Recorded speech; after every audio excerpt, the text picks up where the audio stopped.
Hello and welcome to What's Sizzlin', the podcast that covers all things marketing. As always, I'm your host, Mitch Levinson with Creative Sizzle, and this week's episode, our first episode of this kind, I have with me Julia O'Connor. She is our social media specialist with Creative Sizzle, and here she is. Hi, Julia. Hi, Mitch. Thanks for having me. Yeah, so really exciting that we're going to start this new podcast with What's Sizzlin' in marketing, and we're going to start our conversation with social media because social media is really such a hot topic in the world of marketing today. Absolutely. Yeah, it's a very important part of any marketing plan. Yeah, very important. So when people say, I really need help with social media, what is it that what is it that you do for them? Or how do you start thinking about social media when they ask that question? Right away, I think it's important to talk about setting an environment for engagement, as well as the goals that they want to accomplish and the things that they want to achieve. Yeah, it's really important to have that kind of environment for engagement. And, I know when people say, I want to do a better job with social media, typically for me, they're thinking about Facebook. And I like to kind of, before I get to that point where we define what an environment for engagement is or what goals are for each of their social media sites, I really want to know exactly what they're using and what they're doing and what sites they're on and what they really mean by social media, because social media can mean a lot of different things to a lot of different people. So give us kind of what, how we at Creative Sizzle think about what is social media. Give us that kind of big picture overview. So I think that social media, like you said, is typically confined to thinking about, Facebook and some of those really big major platforms, but social media is so much more than that. It's a great place for you to optimize content, increase your SEO rankings, and there's so many other platforms involved besides just Facebook. What are the top platforms that we use in our strategies for our clients? Yeah, so we really love platforms like Instagram, YouTube, Vimeo, LinkedIn, Pinterest, Snapchat, and TikTok. Some of those are tried and true and very trusted, and we know that we're going to get traffic out of them. And some of those are newer, and we're using them and learning how to not only create that environment for engagement, but also how to drive leads and sales. Because honestly, at the end of the day, all marketing is kind of filling that funnel. So let's talk a little bit about each of those items. So do you want to describe each of those platforms a little bit for us to give us a background? Yeah, absolutely. So we'll start with Instagram. Instagram is obviously one of the more tried and true platforms that we tend to recommend. It's a great place for visual content, which we all know that is kind of the wave of the future. It's what people want to see. So that's a great place for visual content, kind of showing off your product or service and engaging with your prospects that way. And when you say visual content, you're really talking about more of the photos, the imagery, the graphic design elements of your brand and your branding, and really kind of a visual way to invoke emotion out of your customers. Absolutely. And the other great thing about Instagram now with stories and Instagram TV is that you can even go beyond the pictures and really take some great video content and put it into, like I said, a story or Instagram TV has been really great. Let's talk a little bit about YouTube and TikTok and Vimeo and some of the newer video channels, because video is becoming a lot more popular lately. Video is definitely the way that people want to receive some content now. And places like TikTok and Vimeo, they're a little bit newer, but they're fun and they're trending. And especially with TikTok, there are so many great opportunities for some behind the scenes kind of content, really showing off some of your company culture and your team members. And you can stay up to date with all the trends. You can do some of those TikTok challenges and make them work for your industry and your company. TikTok is a real fun way to get your company culture out there. And for a long time, we've been doing brand design guidelines, and included in them are not only colors and fonts and things like that, but it's also what's your brand voice? What kind of image are you trying to display? What kind of company culture do you represent? And TikTok is a real good way to, show your personality as a company to your prospects and your, potential customer base. So, and it's obviously real short segments and real good way to demonstrate that. So TikTok is a real good way to show your personality. Yeah, absolutely. I think TikTok is definitely going to be a rising star on social media. It already is in that category. Yeah, so we've talked about TikTok and obviously Instagram and YouTube, and everyone knows YouTube is a way to get videos out there, and it's one of the leading search engines out there, and people consume a ton of video content today. And it's getting more and more now that people are comfortable with Zoom and some of the online video software for meetings. YouTube and video content is really going to be a much better way to create this environment for engagement. So let's talk about some of the other tried and true ones. I guess I could have included Snapchat in when we talked about Instagram. So let's talk about Snapchat real quickly before we get on to like Facebook and LinkedIn and some of the kind of traditional social media outlets. So Snapchat, I think, has kind of grown into a business platform. You wouldn't really think of it to begin with, but now there's so many opportunities for ads. You can do some really great behind the scenes content. It does kind of lump in with Instagram. You're right about that.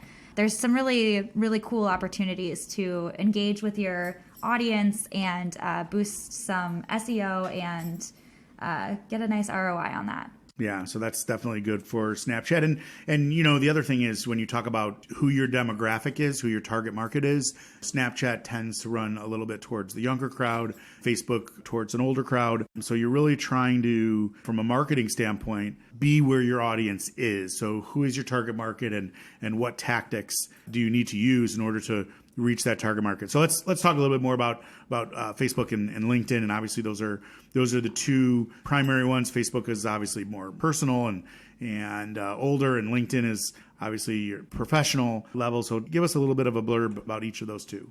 So as Mitch just said, Facebook is really good for targeting a more casual but wide range of your demographics. So you can target anybody from about 18 to 50 or 60 on Facebook, and you'll be able to reach that audience really well. It's a great place for you to post, some blog content. You can share some updates from your company and do it in a more personal voice. Yeah, it's really good for SEO rankings. You can also do some really cool ads. You can boost posts. There's some really great opportunities on Facebook for a business to perform well. And obviously that's direct to consumer and B2C type activities. But let's say you're trying to market to a business to business operation where you're trying to reach someone while they're at work and trying to network with them there. That is all LinkedIn. Yep, that's where LinkedIn comes into play. You can do a lot of really cool networking, especially right now with all this pandemic going on around us. LinkedIn's been a really great place for people to connect and make new connections and do it in a more professional setting. It's interesting that you bring up the pandemic, and really the pandemic has allowed marketing to, it's been on turbo really for the last year where the advancements in marketing and communication and connectivity to people has really gone through a very quick, we fast forwarded 5 years now with our capabilities. I mean, Julia, we've been using Zoom and video chat and being a remote work environment for 5 years. We've had benefits like that. And we've been using those kinds of tools, but now they're mainstream, and they were not mainstream 12 months ago. So having what we've seen help from the pandemic fast forward, your marketing program and turn it into a great way to use digital technology for marketing really is advancing almost every single industry that we work in. Right. Yeah. Going off of that, I think you said it really well. And the pandemic has definitely excelled the process. I think that we were headed in this direction anyway. It's just certainly sped up the timeline in which, video and Skyping, chatting, Zoom, they've definitely become more relevant now than they would have been without the pandemic. Yeah, exactly. It turned it into like a more global economy where we can participate virtually and in person all at the same time. So let's shift gears a little bit and let's talk about that environment for engagement. Each of the platforms that you mentioned, and even some that are out there that we haven't really talked about that are good, a local type is Alignable or Nextdoor, and there's lots of social sites out there that you can participate with. But let's talk a little bit about creating this environment for engagement, because really we have that's really hard to do, and there are tactics that you can use to make it easier. But we have clients and prospects that come to us all the time and they say, I really want people to find me and start using my business, and I really want to use Facebook to do that, and I want prospects to interact with me on Facebook. And I look at them and I say, that's a really hard thing to do. You're asking someone to ask you a question in a public forum on Facebook to your business page, and really what that's asking them to do is give you some of their credibility just by interacting with you. Most people don't want to do that unless they feel comfortable, unless there's already this environment for engagement. So if you want to get prospects to engage with you online, and again, it's very hard to get them to do that anyway, you have to start by setting up the environment for other people who like you, know you, and work with you to start talking before you're going to get a prospect to feel comfortable. Yeah, absolutely. I think in the beginning, it's really good. I know it sounds like a bad idea, but getting your friends and family to interact with your business page is actually a really good strategy, because then you're showing that real people are interacting with your business. They don't necessarily know that those are your relatives or close friends. And you still get that really great interaction and engagement. And you can show people that it's okay to interact with your brand. It's a safe space. It's trusted. It's good. And let's be real, right? So the internet has created transparency. So it's very good to get these people to, they're one of my top three markets to interact with online, right? So friends and family, the employees that work for you, get everyone involved and comfortable talking about you online and interacting with your posts. And let's be clear, let's define that, right? So yes. I publish something on Facebook and I want them to like it. I want them to share it. I want them to comment on it.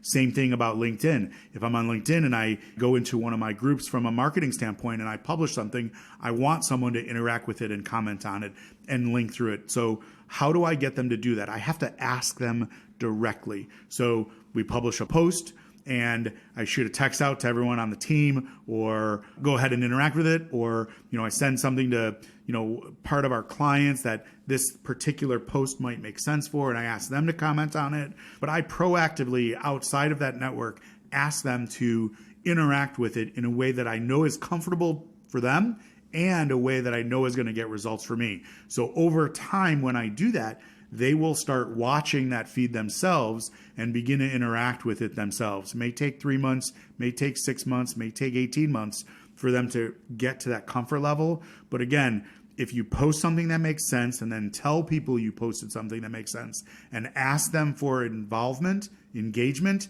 they will do that. Some of them will do that for sure. And then once you have that in place, well, now you might get a prospect to engage with you online. Maybe not. I mean, it's still a big ask.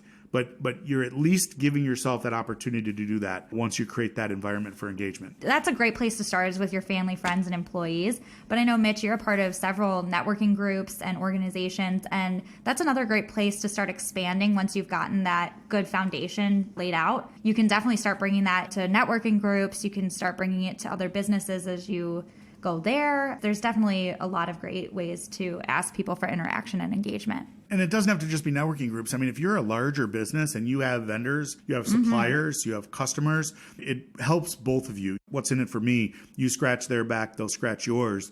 So if they interact with your stuff and you interact with their stuff, then it benefits everyone. So it doesn't really matter the size of company. It doesn't matter the opportunity ahead of you. You have employees, you have friends and families, you have good customers that like you, and you have vendors, suppliers, and strategic partners, all of which will participate with you in this online engagement if you do it and set it up the right way and create this environment for engagement where they're going to want to do that for you, and it's going to benefit them.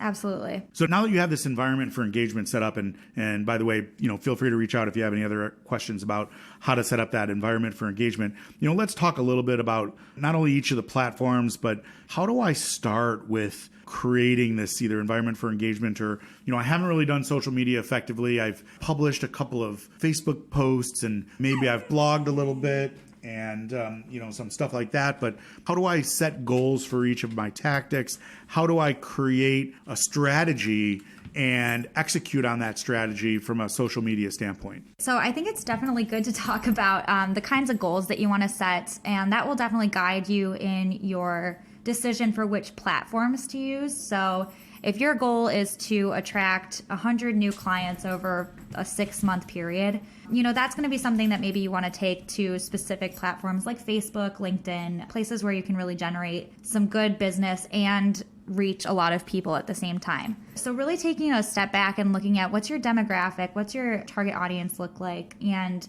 what kind of content do you want to post? What kind of voice do you want to have? That's going to be a really good guiding factor in deciding which platforms to use and what kind of posts you want to share. I think that's good advice to first start with who your target market is and what your goals are, and make sure your goals are realistic. I mean, if you're selling houses or $100,000 Teslas, right. Having 100 new clients in the next 3 weeks may not be realistic. Maybe it is. I don't know what your business plan is and who your target market is and all that, but you got to be real. Make sure that what you do can be achieved, and make sure you're skilled at setting up SMART goals, and we can talk about SMART goals as a whole other podcast. Absolutely. Yeah, no Yes. doubt. But make sure you have realistic expectations. But each of your social media sites and each of your social media tactics require its own set of goals and require its own set of tactics. Based on the demographic and the audience for that social media, if you're trying to target that tactic, what is it exactly that you have to do, and how many of those things do you need to do in order to get some sort of results? So again, what are the key performance indicators that you're going to use in order to track to make sure that you're seeing results, and how granular do you want them to be, right? It can't just be sales. It can be, what turns into sales, right? Times you give a proposal. Okay, so how many proposals do I need to give in order to get a sale? But in order to get a proposal, I need to have, however many meetings. And in order to have how many meetings, I need to have however many people contact me. And in order to get a certain number of people to contact me, I have to run a certain number of posts. And if I get a certain number of posts, I need to have, a certain number of people like or comment on those posts. So how granular do you want to get those tactics so that you can start seeing what kind of conversion at each level you need in order to start generating sales and get that needle to move? And again, what tactics are you using, and what goals do you have for each of those tactics for each of your key performance indicators? Right. And I think you brought up a really good point that I kind of wanted to draw on a little bit more is when we're talking about SMART goals, one of those elements of a SMART goal is that it's measurable. And I think it's a really good thing to point out that when you create a business page on any of the platforms that we've mentioned, they will include analytics for you to be able to look at. So you can dive in and really say, especially when you're setting your goals, this is the thing I want to achieve. This is the kind of engagement I'd like to receive. And you can prove that you've either hit that goal or maybe missed it by a bit because you're getting those analytics provided to you through those specific platforms. Great. At this point, we're going to take a little bit of a commercial break, and we'll be right back. This episode of What's Sizzlin' is brought to you by ChicagoRealEstateForum.com, the place where Chicagoans and people that live in the 7-county surrounding area go to get their real estate information. ChicagoRealEstateForum.com is a great way to see available listings and to find information about the local area, all on the same website. In addition, you can also get connected to real estate professionals that know the area and can help you with all your real estate needs. Visit ChicagoRealEstateForum.com to learn more about Chicago real estate. Now let's get back to What's Sizzling. All right, welcome back. We're here with Julia O'Connor, the social media specialist with Creative Sizzle, and we're talking about social media. And in the first part of our show, we talked about creating this environment for engagement and creating goals and tactics for what you're going to use social media for, and how you're going to implement that kind of a strategy and a program. So now that we have that in place and you have your plan, how do you think about content, and what kind of content should you post? So I think that there's a couple of different kinds of content and posts that you can keep in your marketing plan. So there is some evergreen kind of content that's always relevant, it's always going to be good and kind of highlight your business. And that's good. You definitely want that kind of content in your plan. There's also some more trendy and exciting new kinds of content. So we're definitely going to dive into some of that and some of the more specific types of like what's trending right now for social media posts. When you talk about social media posts and what's trending and stuff like that, what kind of things do you mean specifically, or what are you really trying to do when you're publishing some kind of a post like that? The ultimate goal is to get interaction, get engagement, and to get new leads, new prospects, people looking at your business and your brand, and especially those who haven't looked at it already. So the perk of doing some of these trendier post types is that you're showing your audience that you are staying up to date, you're on the cutting edge, you're forward thinking, and that's always a good thing for prospects to see in a business. Some of the things that we've looked at is going behind the scenes, and I think that this is kind of one of those cool things where it's been around for a while. People have been going behind the scenes for some time, but there's new ways that you can do a fresh take on going behind the scenes.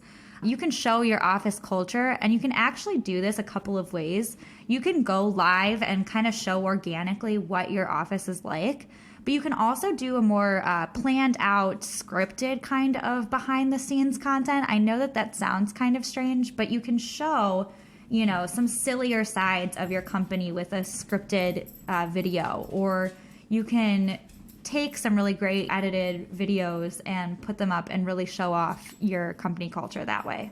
Let's take a little bit of a break about talking about the content and talk about organizing the content, because a lot of people say, well, how do I really stay organized and plan everything out, but at the same time remain spontaneous? So why don't you talk a little bit about how we manage our editorial calendars and what we do to keep it in that area where we can be both spontaneous and organized and run an effective and successful strategy. Yeah, that's a great point. So one of the things that we do is I have an editorial calendar I look at every day, every week, and it basically has the content for the month laid out for me. And what I like to do is, for our company, I have about 3 days of social media posts that I know that I want to put on our platforms.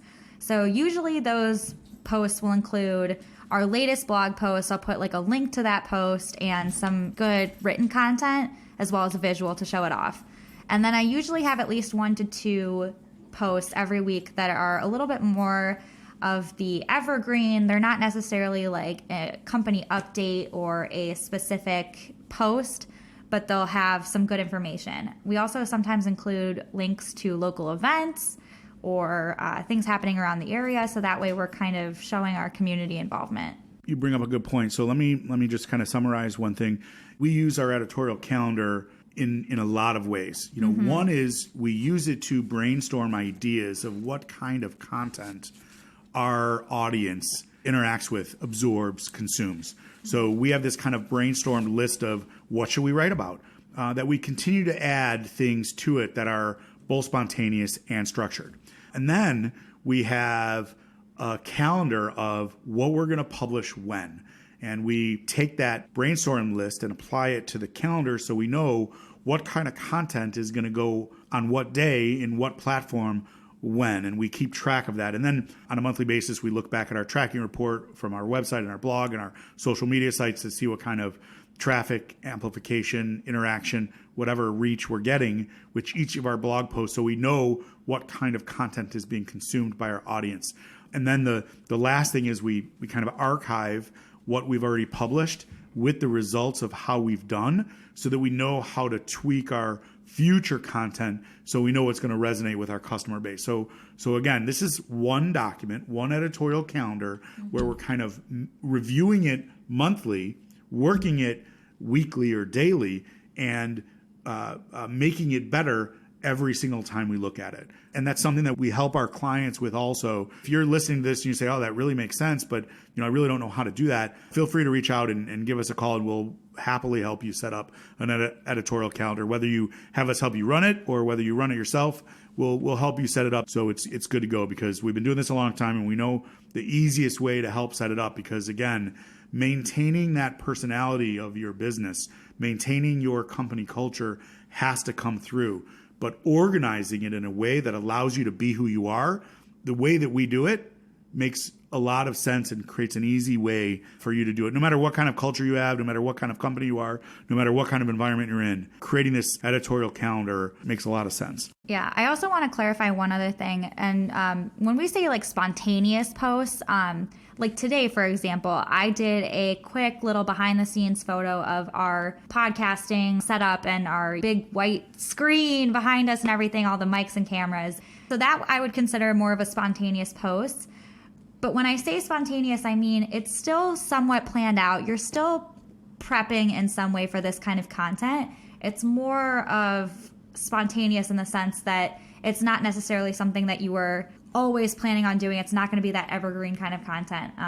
It's a little more spontaneous in nature. And keep in mind, we're recording this a couple of weeks before we're gonna right. launch this. So you may have to scroll back to see our yes. Check out our highlights on Instagram. Yeah, exactly, yeah. To see where it is. So that's a good point. So again, I think the point of this is create this plan, create your marketing plan, because in your marketing plan is your social media calendar. And once you have this calendar and you know what your goals are and you know what your tactics are going to be and you know who your audience is you're trying to reach, you can then work the plan, right? One of my favorite quotes is, if you fail to plan, in essence, you're planning to fail. So if you create this plan the way that we're implementing it and the way that we're talking about it allows you to be successful, to improvise, and to be prepared and brainstorm, because we all know writing social media posts is hard. It's hard to think about what the topics are, but if once a month or once a week you sit down and you create a list of topics and you don't write them, then you're just brainstorming. And then over the course of the next week, you kind of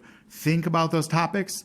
When it's time to sit down and actually write them, you can crank out 2 or 3 or 5 of them all at a time. And it becomes a lot easier to create that content and schedule it to be posted in the future. Makes the whole program a lot easier if you have a plan. Yeah, absolutely. Yeah. In addition to the encouraging audience engagement and going behind the scenes and creating the strategy and plan, and what are some of the other types of content that we have found resonate with our customer base?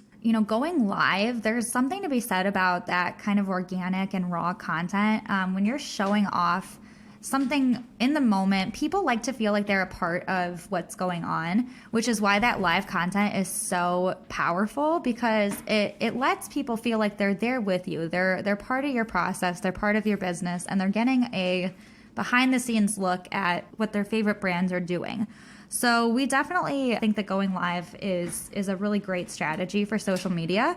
Another thing that we really like to do is show off some tutorials.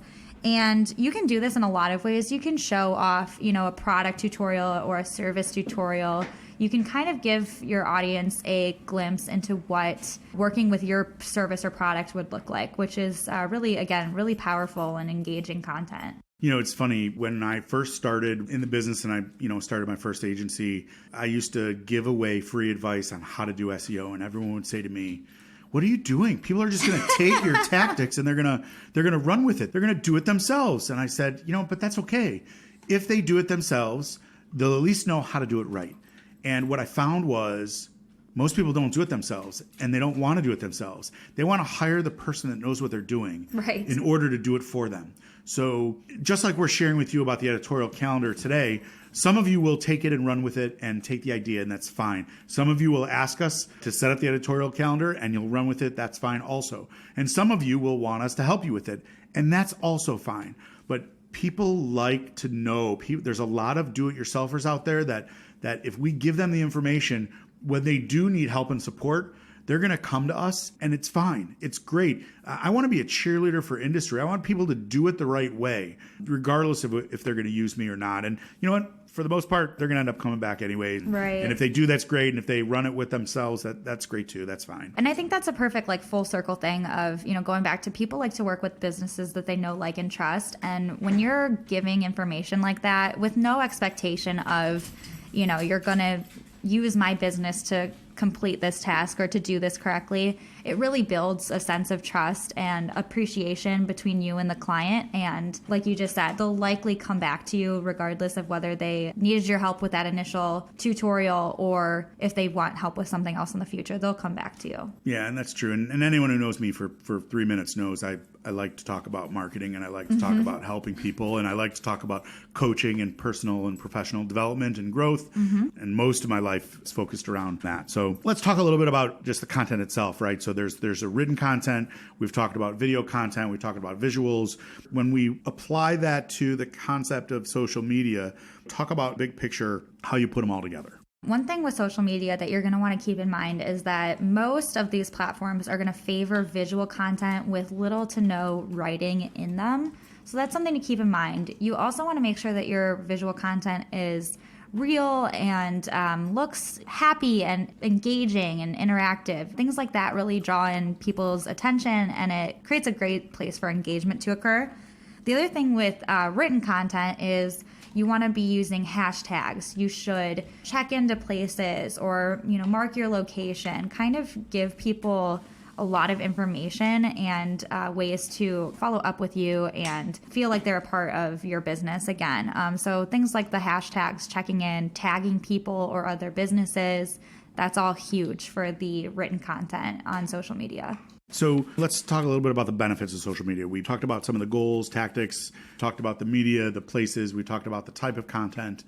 We've talked about creating a strategy and an editorial calendar. So what can someone expect out of social media? What can someone expect when they're starting a social media program and they haven't really done it before, or they haven't been effective at doing it? And how do we set their expectations so that it's realistic in terms of, what you're going to get? It definitely takes a little bit of time to build up your audience and to attract people outside of your immediate network into your social network pages. So that's something that we want to brace people for. The positives, though, are really, you get free advertising. If you think about it that way, it's totally up to you. It's all your content. You can do whatever you want with it. You can certainly talk about your business. You can talk about your community.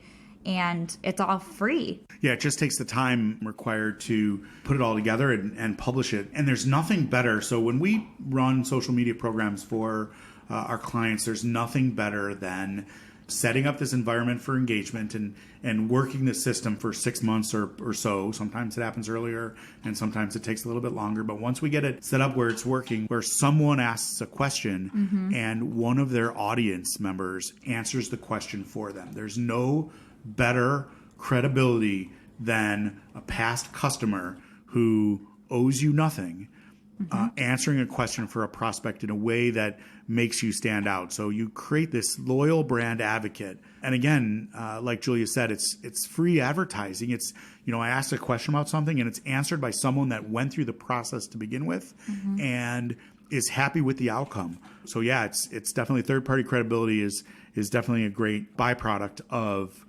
social media. Right. And like you said, it's a really great opportunity to connect with, prospective clients, your existing customer base, vendors, anybody that's in your network, anybody that you want to reach is typically going to be accessible via some social media. It's a great place for you to be able to kind of form those connections and make a more personal communication style with the people in your network. Yeah, very, very important. And, it'll also help you grow your network a little bit because, if you start using social media the right way and you start tagging the right people and the right people start commenting on it and you're using the right hashtags and you're using them in the appropriate way, you're going to find that over time you're going to create this momentum where you're going to, attract more people. You're going to be in more feeds. You're going to be top of mind and you're going to become the expert in the algorithm. You're just going to see a lot more activity. Right. And again, it's that little step. How do I get a little bit more activity? And a little bit more activity will reach a little more people. I got a few more people that I'm reaching. I now may get a few more comments. I got a few more comments and now, I might get a few more people contact me. I get a few more people that contact me. I now got a few more appointments. A few more appointments turn into a few more proposals, which turn into a few more sales. So how do I take that one step after the other to get to that point where it's driving revenue? Right. Yeah, you'll definitely want to make sure that you're doing all of those things, all the hashtags, all the tagging, and really the engagement piece is a big part of it. That's really where you're going to start to see some leads get generated and some ROI get boosted. Yeah. So Julia, thank you very much for being on the show today. We had a great conversation about social media and setting the expectation for everyone in the audience. And like I said, if you want to get in contact with Julia or Creative Sizzle or find out a little bit more, feel free to stop by creativesizzle.com. Yeah, thanks for having me, Mitch. Thank you for joining us for another episode of What's Sizzling. Head over to iTunes or wherever you're getting this podcast from to subscribe, rate, and leave a review. It really helps out the show. As always, if you'd like more information about today's guest or the topic, or even if you want to be a guest yourself, all that can be found at creativesizzle.com. What's Sizzling? Thanks again. I'm Mitch Levinson, and we'll see you next time.